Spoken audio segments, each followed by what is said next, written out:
Back to NBA Today.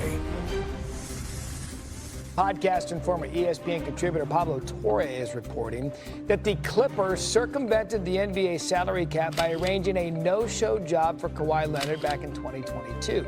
Steve Ballmer came and had that interview with Ramona Shelburne. He had plausible deniability. Was there an exception made in terms of our relationship with aspiration? Absolutely not. These revelations that came out today had substantially less plausible deniability. The vice chairman of the Clippers made an independent decision to invest in aspiration 9 days before Kawhi Leonard got paid when no one else was getting paid. How broad do your powers extend as far as penalties you can assess to the Clippers, to Kawhi Leonard? I have very broad powers in these situations. So right now on ESPN.com, senior writer Baxter Holmes, he peels back the layers of the dealings between Kawhi Leonard, the Clippers, and aspiration. He also takes an in-depth look at Kawhi's Clippers tenure, and he joins us right here on NBA Today. Baxter, really, you detail in your story that this isn't the first time that the league has had questions about Kawhi Leonard, about his health, about his business dealings. But this one with aspiration, it is a little bit different. Why?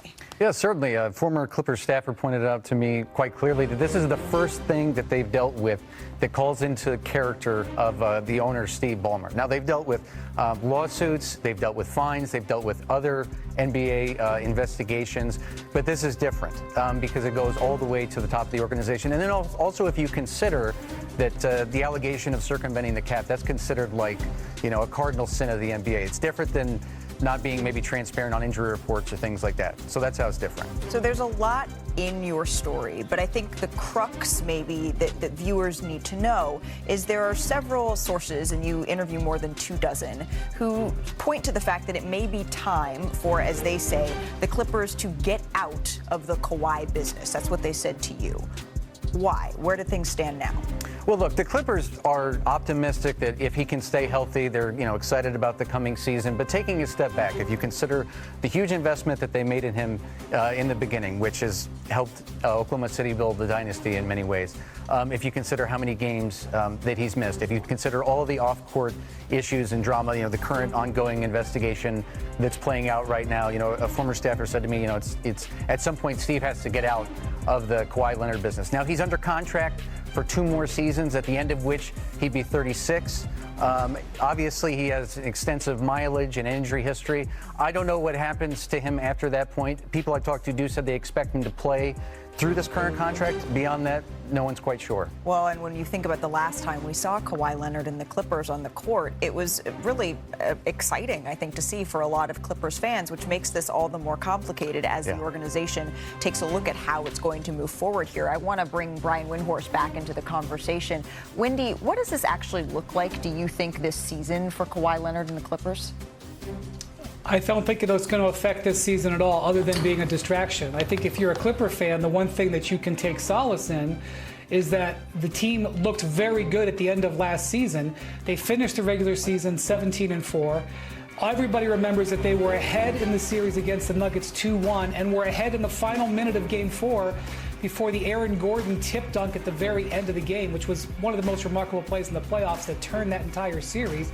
And then in the second half of last season, after the All-Star break, Kawhi averaged almost 26.7 rebounds and shot 52%, and even continued to work out through mid-June because he felt so good and wanted to have his body take over. And as Baxter said, he is under contract for the next 2 seasons for $100 million.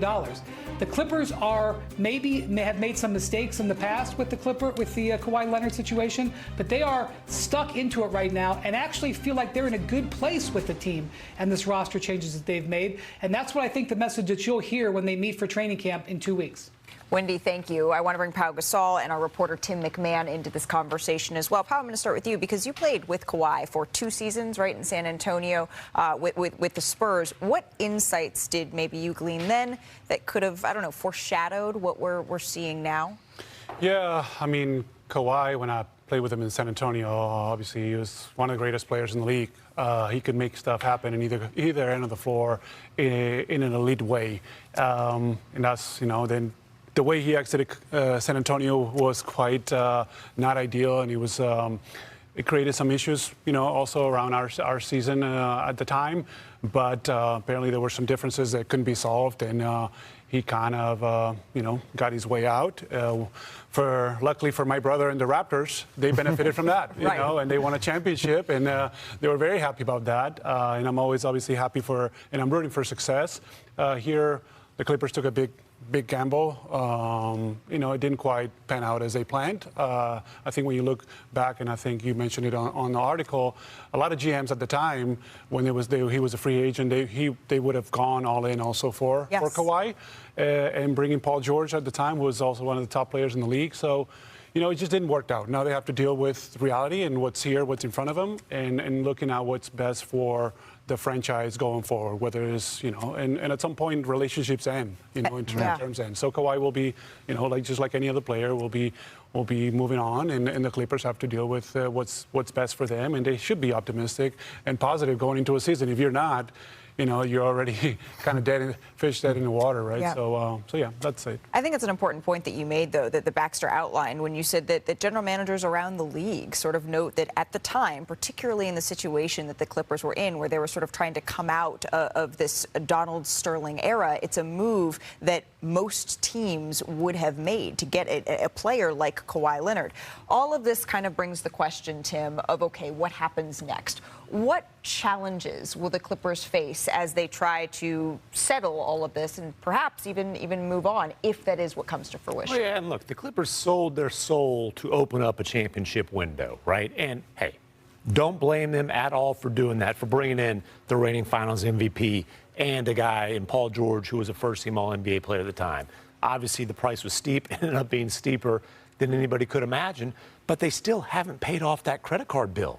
You're talking about pivoting from Kawhi Leonard. You're not done paying, right? And you're not done paying for the James Harden trade either, which is, again, trying to capitalize on having Kawhi as a part-time superstar, as a guy who plays 42% of the games, as a guy who's finished only 2 of 6 postseason since he's been in a Clippers uniform. They are out their draft capital in the first round, either outright or via swaps in 26, 27, 28, 29. We'll see what happens at the conclusion of this NBA investigation. But you're talking about pivoting when you're still digging out of pain. Yeah. I think the legacy of Kawhi in many ways, look, it was a huge gamble, obviously. And initially, after the elation of landing him and thinking about championship aspirations, there was also the fear of losing him because they knew what happened in San Antonio. NBA teams can be afraid of their superstars, and they knew how much of an investment it was. And I think the elements of fear and secrecy, giving way to heartbreak about his injuries, and then looking at Oklahoma City and knowing what they have there, it's a combination of a lot of emotions and what has been so far a failure. Right. Well, because when you connect the dots, there are some ways in which you can say that these moves have directly led to a championship for Oklahoma City and perhaps one of the best